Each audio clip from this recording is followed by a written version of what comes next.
Let me just raise this a little. Thank you. Good to be back. Good to see everyone. Forgive me if I'm a little slow on the draw today. There's been a lot of travel the past week and a half or so. Ellen, you want to do the honors? Thanks, Matt. I'm impressed you're here today. We'll see. We'll see if you still feel that way at the end of this briefing. Okay.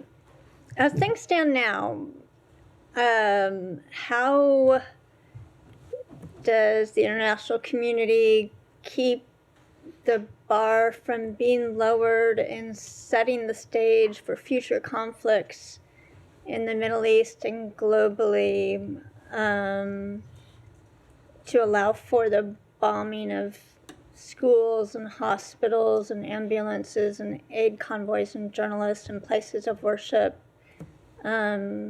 if they're and with the conclusion that there won't be practical penalties for them? So I'd say we absolutely do not want the bar to be lowered. The bar should be, the same standards should be applied to every conflict everywhere in the world, including in this one. Now, the nature of this conflict does make it a little bit more difficult because, for example, when you look at other conflicts around the world, it is not always true that you see one side of the conflict hiding itself in civilian sites, hiding it, using ambulances to hide the passage of fighters around territory, embedding themselves under hospitals, inside hospitals. So that makes it a much more difficult conflict, but the principles of international humanitarian law apply the same to this conflict as they do anywhere else in the world, and they should be upheld the same way in this conflict as they are anywhere else in the world. Do there need to be penalties to make sure that happens? International humanitarian law needs to be enforced. Absolutely, that is true. That is the position of the United States everywhere in the world. Go ahead. Thank you. What's the latest on the hostage deal? A delegation from Hamas is set to visit Egypt soon for further ceasefire talks, according to a statement today, and Israel's war cabinet is meant to meet today on hostages and a plan for Rafah. Has there been any movement toward a deal? There has not been any movement in the past few days. You heard the Secretary speak about this extensively while he was in the region, that there is a proposal on the table that answers much of the demands that Hamas made in previous rounds of negotiations. Israel made a significant offer in this last proposal that went forward. They compromised on many long-held positions that they had taken. And as I said, met many of the demands that Hamas had said they needed to agree to a deal. So we believe it's now incumbent upon them to take the deal. The deal that they demanded, that has been offered, they should accept and move forward. It is Hamas that is the only barrier to a ceasefire right now, an immediate ceasefire, and we are waiting their response. Why do you think they've taken so long? I am not at all going to put myself in the heads of the leadership of Hamas. But I will say, every day that goes by without a ceasefire right now is on Hamas, because they're the ones that are holding up an answer to this proposal, and they're the ones that are holding up reaching an immediate ceasefire that would help alleviate the suffering of the Palestinian people in Gaza. And then just quickly, there's been reporting that a Saudi-U.S. bilateral defense pact is close to completion as part of a wider Saudi-Israeli normalization deal. When do you plan to announce the full plan, and how confident are you that it will materialize if no truce between Israel and Hamas is reached? So I'm not going to speak to a U.S.-Saudi defense pact in specific terms. What I will say is that the Secretary did meet with the Crown Prince of Saudi Arabia this week when he was in Riyadh, as he's met with him on previous meetings, and we are very close to reaching an agreement on the bilateral pieces of a normalization agreement. The normalization agreement would, of course, be between the Saudi Arabia and Israel, but as part of the bilateral piece, the package that is between the United States and Saudi Arabia, we are very close to reaching an agreement on that. There are a few details that we have to continue to work through, but we think we can reach agreement on those details in very short order. There is still more work to be done on a separate piece of that, which is the proposal for a pathway to a Palestinian state, but we are actively discussing that with our Saudi counterparts, as we are with the broader group of Arab countries that the Secretary met with also Monday in Riyadh, where we were looking at not just a path to two states, but also the reconstruction of Gaza, governance in Gaza, security for Gaza. So we are working on all of those. Some pieces are further along than others. The bilateral piece between the United States and Saudi Arabia, most relevantly, and some pieces are a little bit further along, but we hope to make progress on that and have the agreements ready to put forward as soon as is possible. So, sorry, just to clarify, you're close on U.S.-Saudi part, but Correct. not the Israeli parts. Let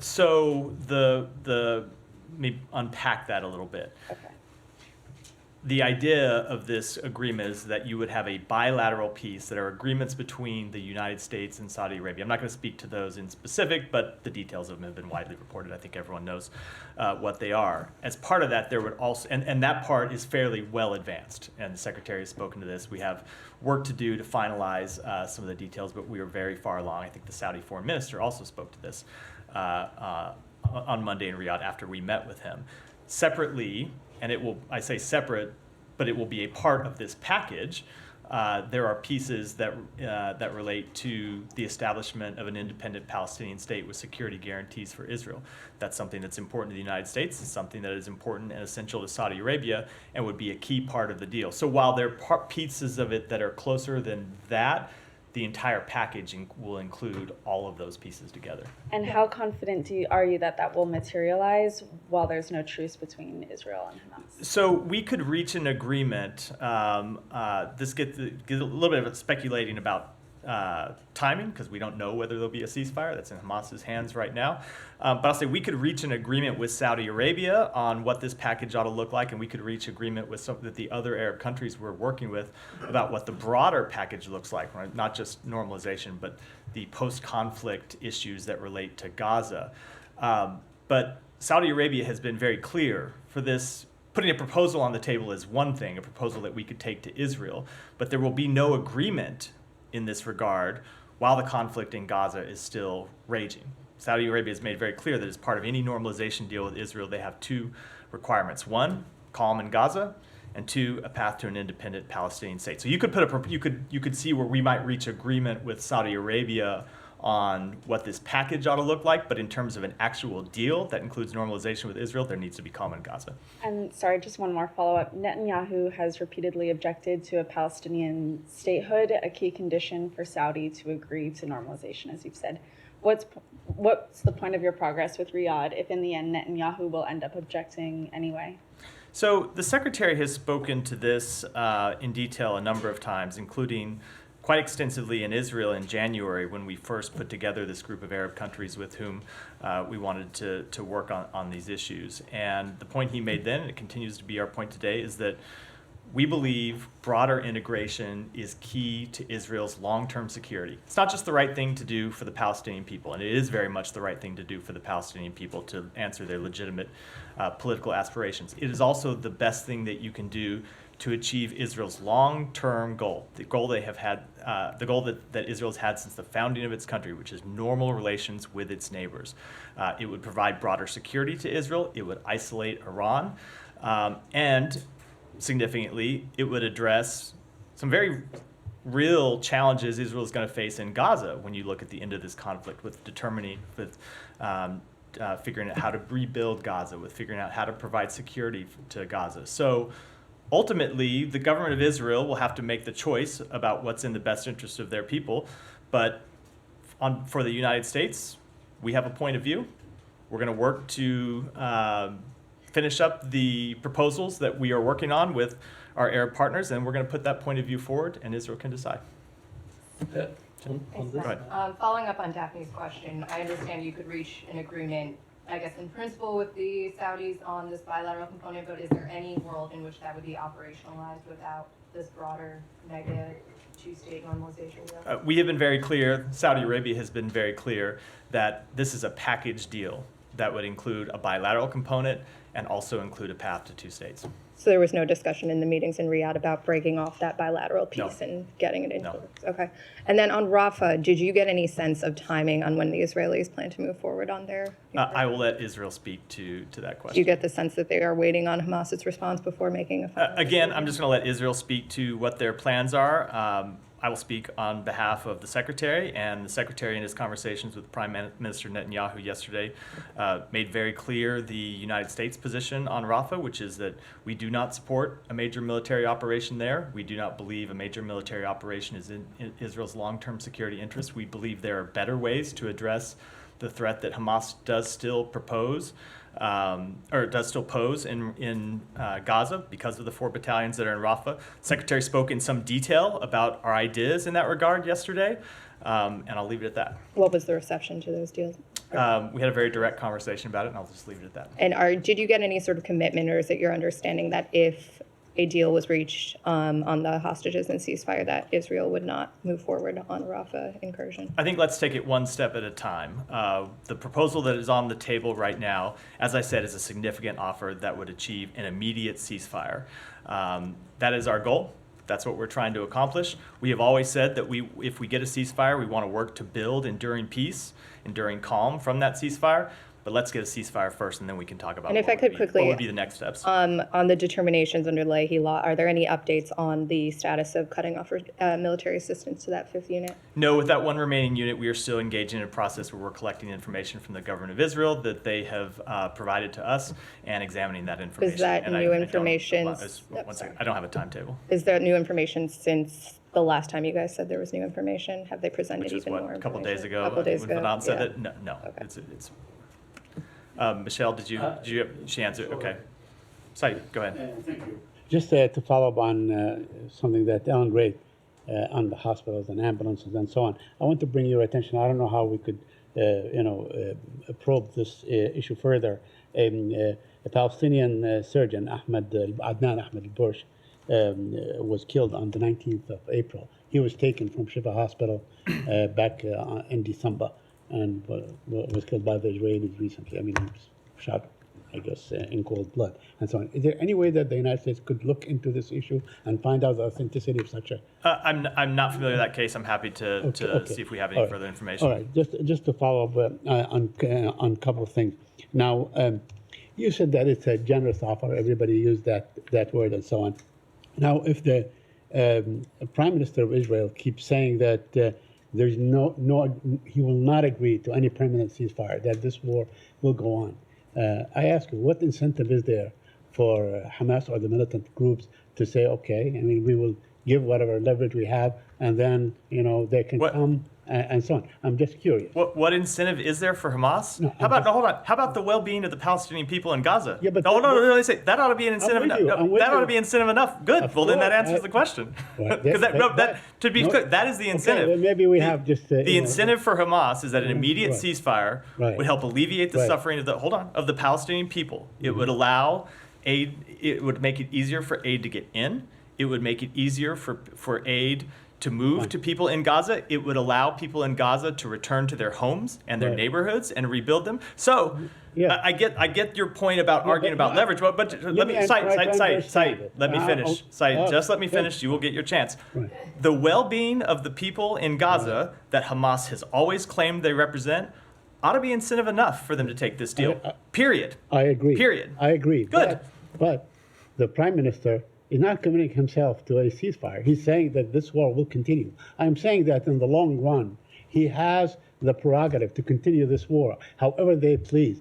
Go in, destroy, conquer, whatever, take hostages, do all kinds of things in the future. I'm not defending or saying, I'm asking, exploring, if the Prime Minister of Israel, if the cabinet in Israel is determined not to have a ceasefire, doesn't that make it less generous than the people think it is? So, no, I would not agree with that. First of all, as the Secretary said yesterday, we're going to judge every entity in this conflict by their actions. Right. And the actions that Israel has shown in this negotiation process is making an offer for a ceasefire that, as I said, was a significant offer that answers a number of the demands that Hamas had said were prerequisites for them to agree to a deal.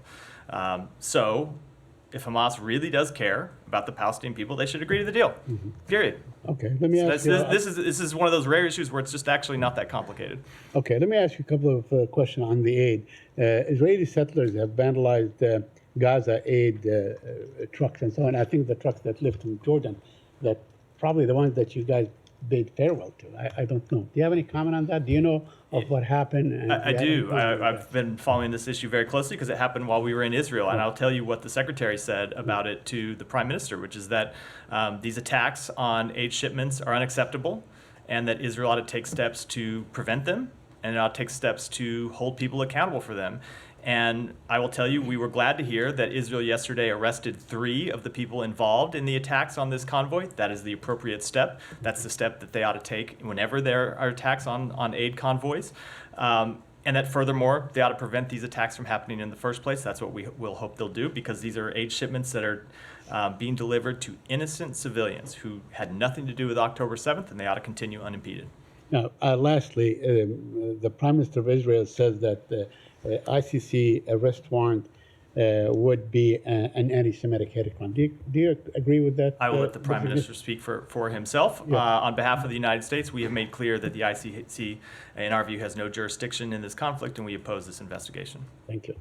Yeah, Can you Ellen. say anything about how distribution of that aid after the settlers, the aid shipment that was attacked by settlers, how the distribution went once inside Gaza? I think you're referring to these reports and the statement that Hamas put out about the diversion of that aid. Those aid convoys came from Jordan into Erez crossing, which was just opened, something that the president insisted on in his April 4th phone call with Prime Minister Netanyahu. Yesterday was the first major shipment of aid from Jordan over this new land route through Erez crossing. The convoys from the Jordan military that brought the aid in unloaded the aid inside Gaza. It was then picked up by a humanitarian implementer for distribution inside Gaza. And that aid was intercepted and diverted by Hamas on the ground in Gaza. And ultimately, the UN is either in the process or has by now recovered that aid. But it was an unacceptable act by Hamas to divert this aid to begin with, to seize this aid.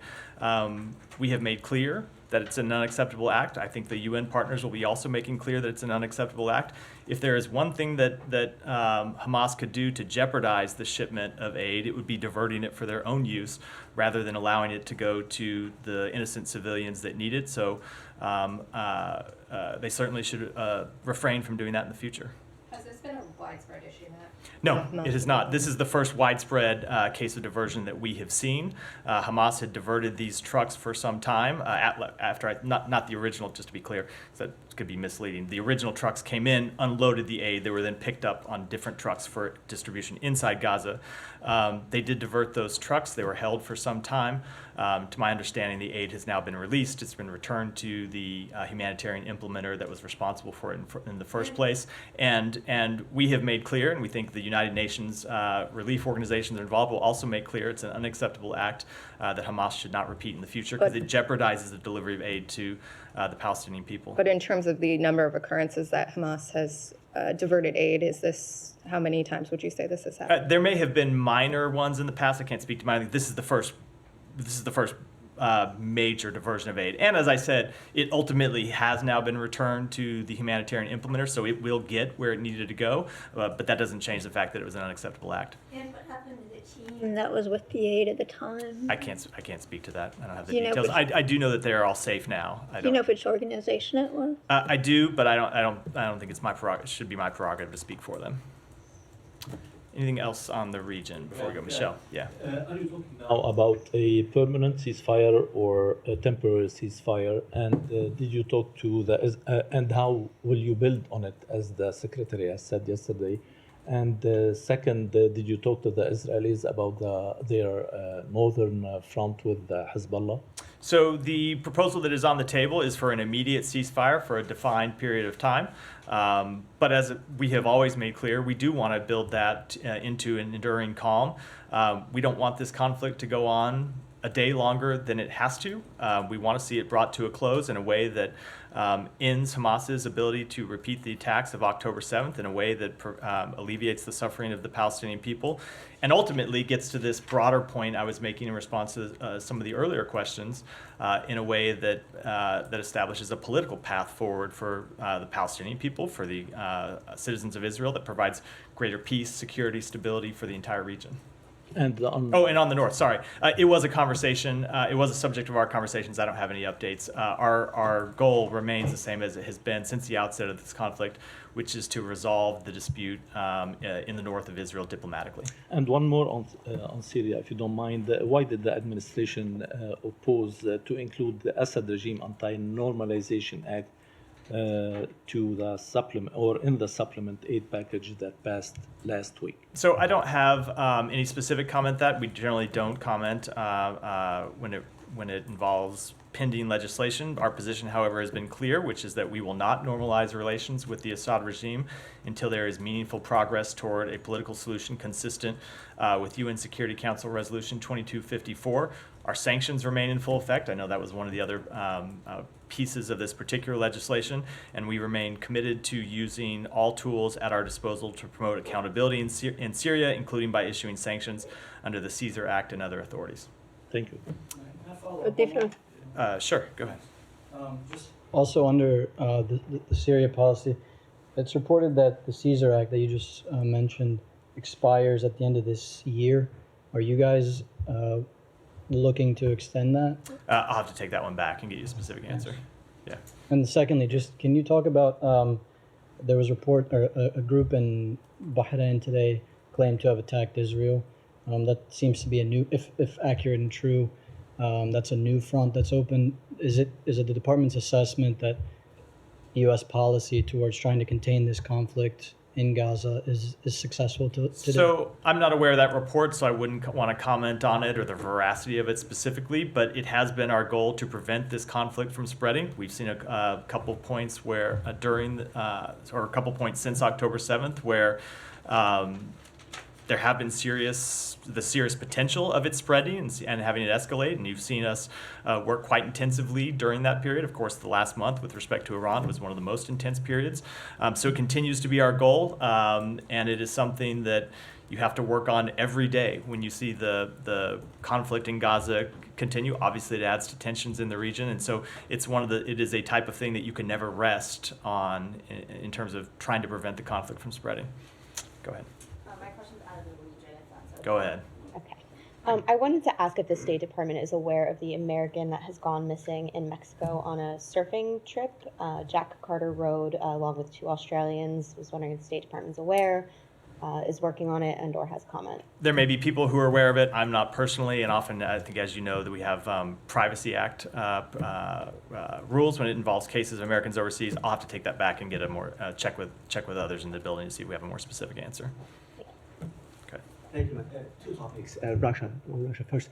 I was wondering, in light of your latest finding that Russia has been using chemical weapons in Ukraine, is the department getting any closer to state the obvious, that Russia is a terrorist state?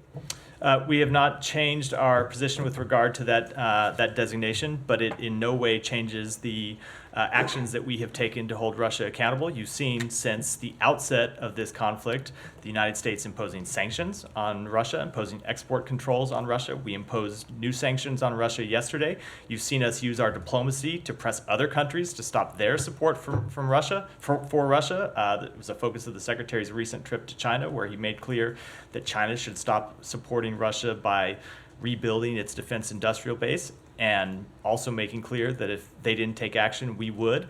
And most significantly, we've taken action to hold Russia accountable by supporting Ukraine in its fight for its territory. So I know you always like to ask this question about this one particular designation, but if you look at the entirety of our policy with respect to Russia, I think you would see that it shows us taking actions across the board to hold them accountable for their aggression. But just so I understand it correctly, is there any ongoing effort for that SST designation, or this is just done deal? You're not going to review that? I'm gonna defer to my previous answer on this. Thank you. On Georgia, if I may, we've seen all the warning lights are blinking red these days. So the embassy made a statement saying that we offered them engagement, they refuse.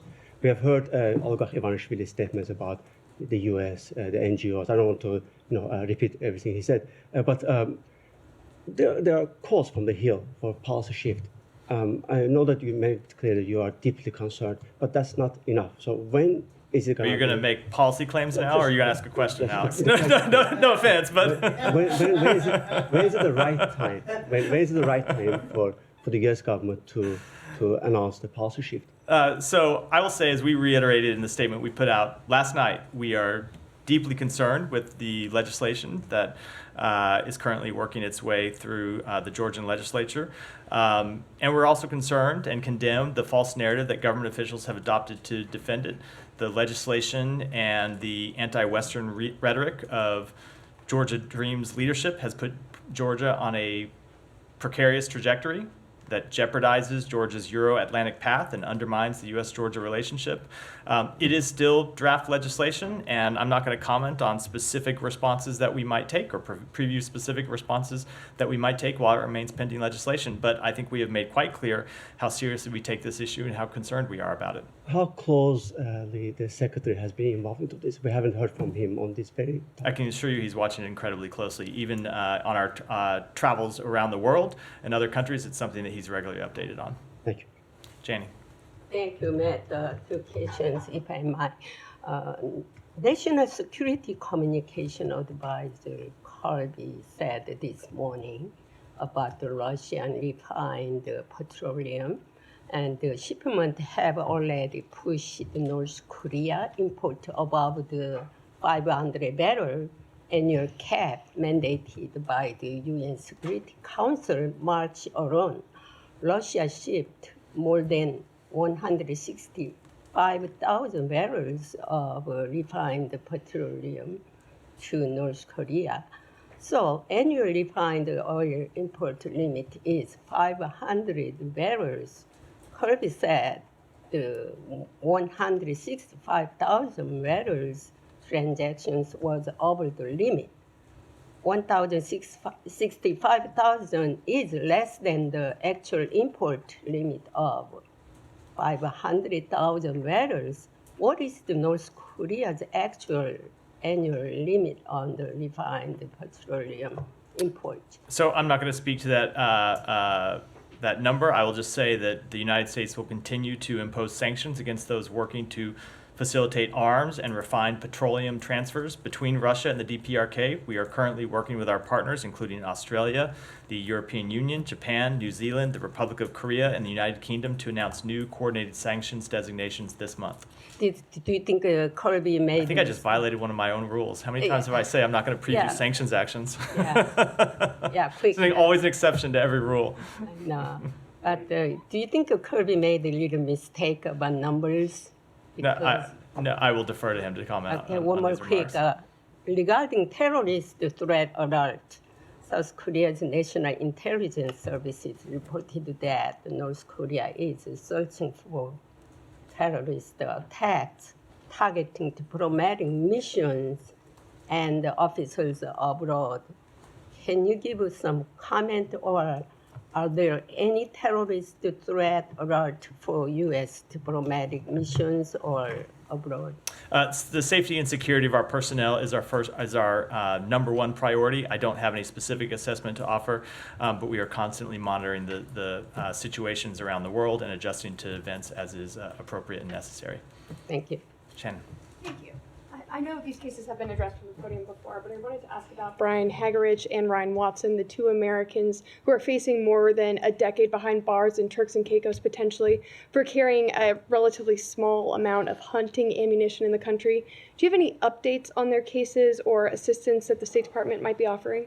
So the safety and security of United States citizens is our first priority, and as you know, oftentimes we are limited in what we can say about some of these cases. There are times when there's much that I'd like to say from this podium that I'm not able to for privacy reasons, but we are aware of the arrests of U.S. citizens in Turks and Caicos.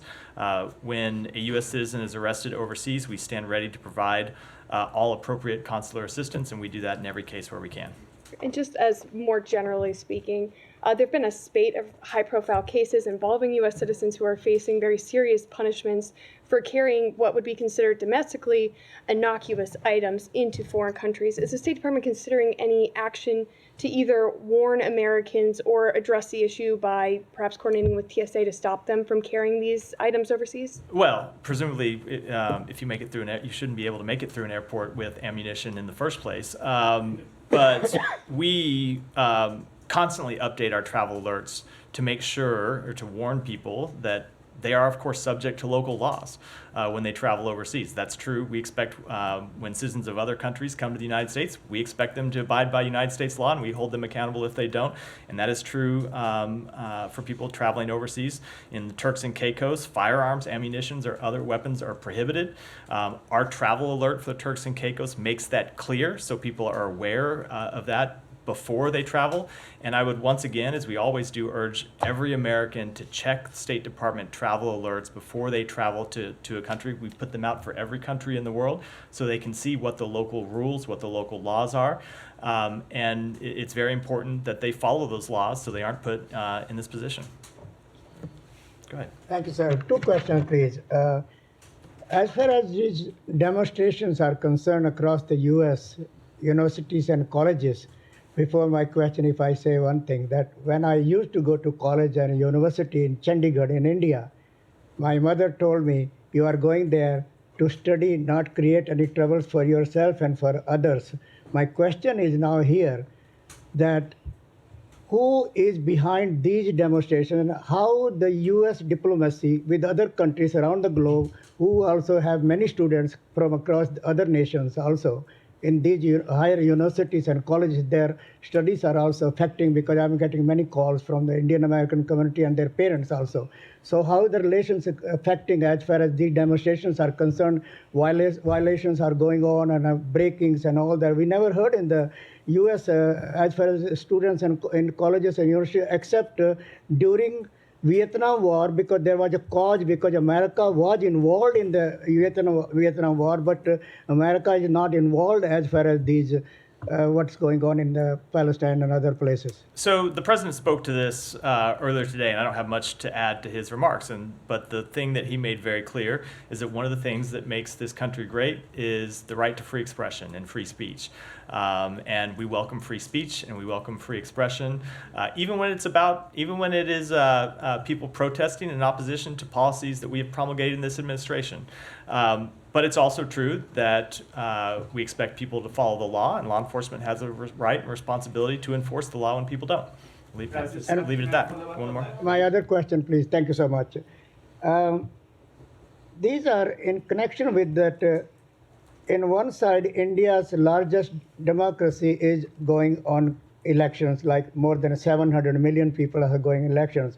In Pakistan, other side, in the parliament of Pakistan, they are saying that US and IMF and other countries should not give any aid to Pakistan because it's not reaching to the basics people are needing today. And parliamentarians are saying that Pakistan is now going bankrupt, and Pakistan's prime minister is going in the Middle East, Saudi Arabia and IMF and all that, because otherwise Pakistan will break down and will be filing bankruptcy and all that. My question is, people of Pakistan are telling me and saying that US and other international institutions give aid to the basics in people for the development of Pakistan's.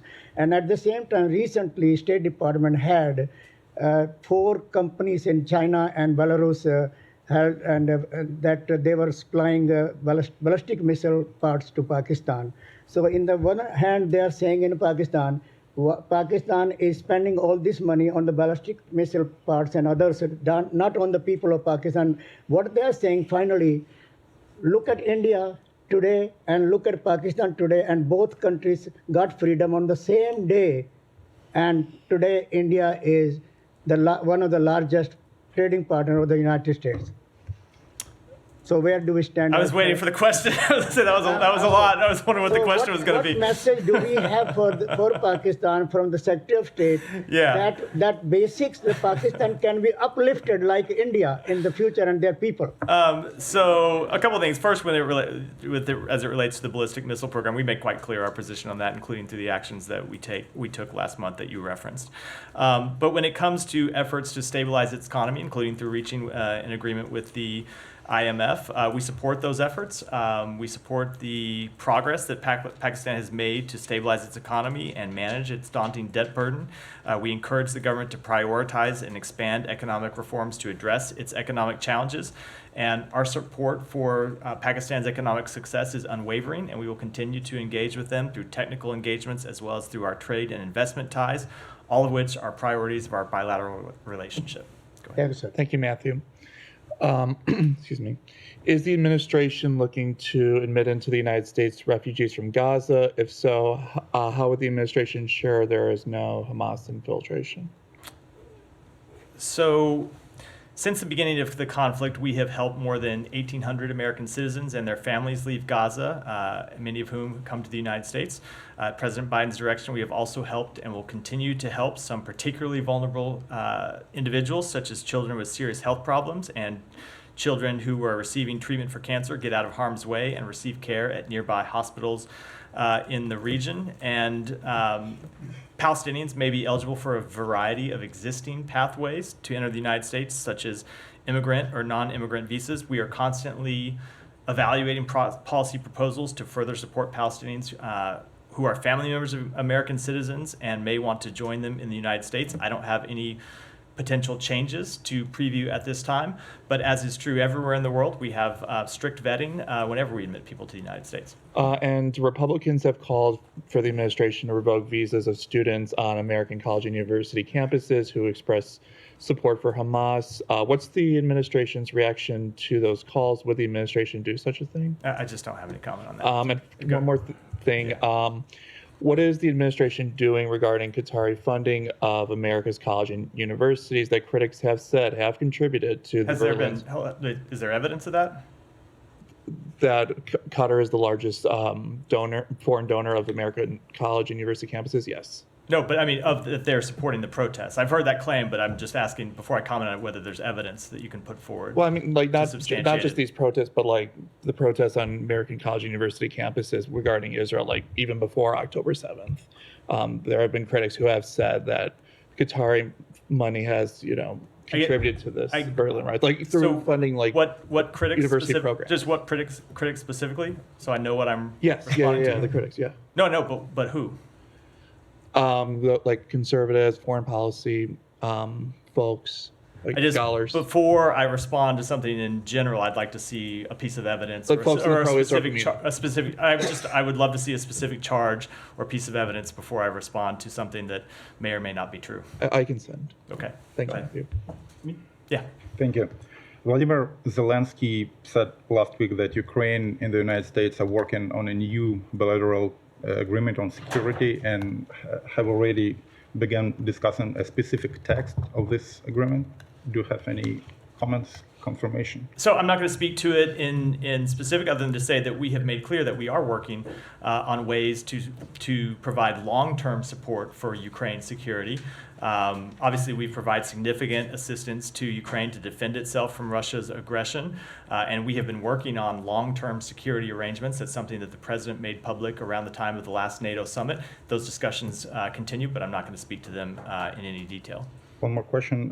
Polish media reported last week that Poland has made a formal request to the US to deploy American nuclear weapons in the country. Is the United States discussing this? I don't have any comment on that. Go ahead. Thank you, Matthew. I just want to get back to the protests and ask if there's any concern in the State Department about these protests reflecting a spread of the conflict that you've been expressing fears about earlier. And secondly, have these protests at the universities featured in any of the conversations that the Secretary had on his recent trip? So when we speak to being concerned about the spread of the conflict, we're worried about kinetic conflict in the region. We're not talking about free speech on United States campuses. So I'm not sure I understand what the linkage is between the two. Well, it is a spread of conflict regardless in many people's eyes. That there is a conflict emerging on U.S. campuses as a direct result of Israel's actions in Gaza. Okay, it's a very different thing than what we're talking about when we talk about diplomatic efforts which are by nature overseas, to address the spread of the conflict between Israel and other terrorist organizations, between Israel and other countries in the region. That's specifically what we're referring to. It's in no way related to, I think, the actions you've seen on United States campuses. And then the second question, remind me again, was did it come up in any of the conversations? yeah, it did come up somewhat in conversations, as you would expect. It's been all over TV. People around the world watch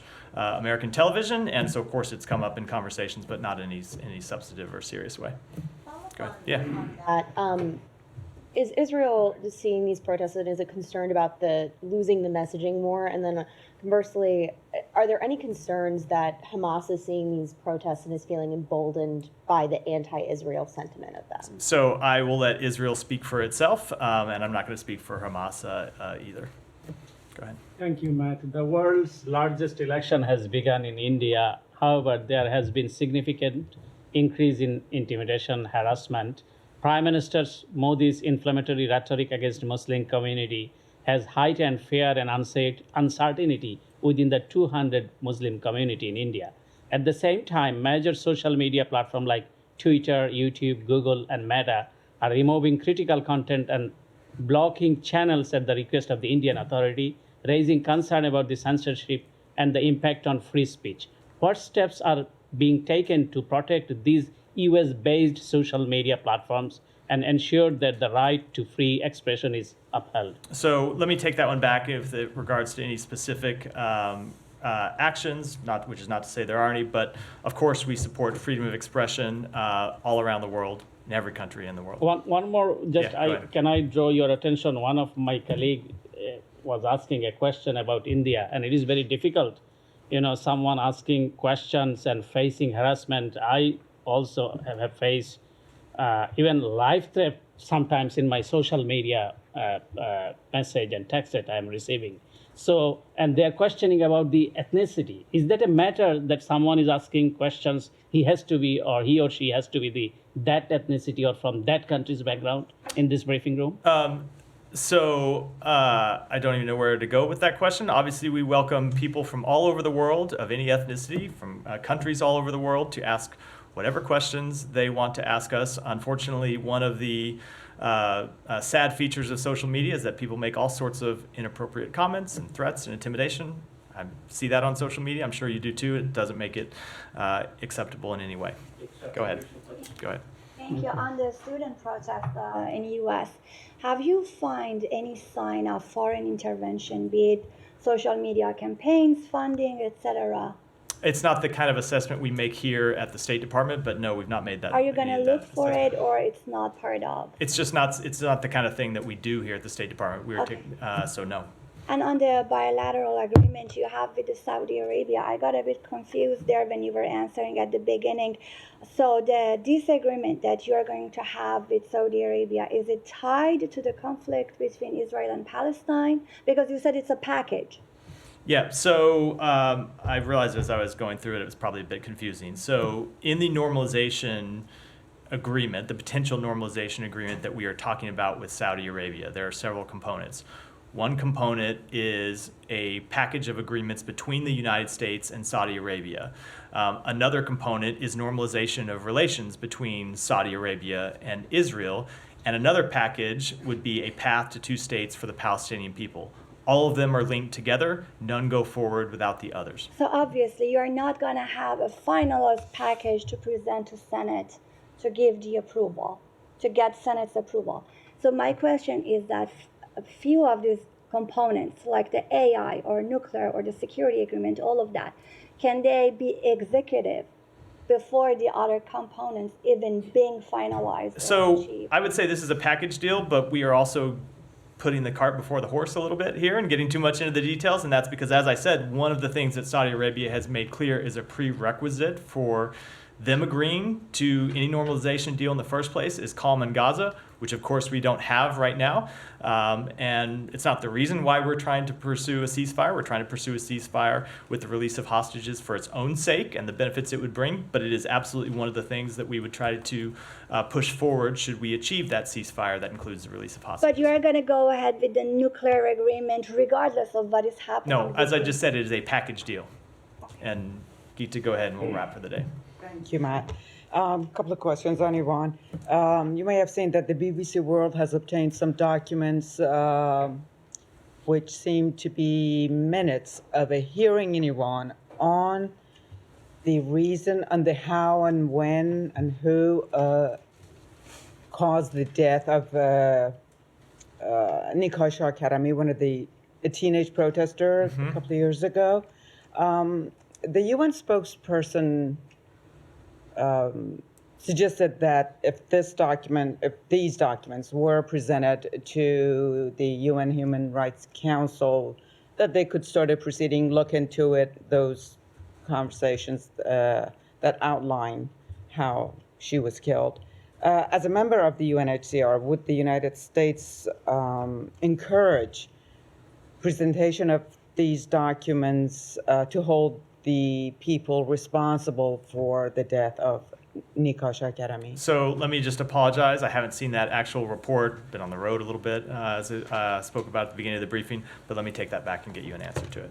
Okay, it's kind of follow-up, but it can go separately. I'll get you an answer. If you have a follow-up, we can get an answer. Well, the follow-up could be separate. I mean, it's not dependent necessarily. Go ahead. So the Iranian constitution, the constitution of the Islamic Republic, actually, it says that the supreme leader sets the policies and is the ultimate decision maker in the country.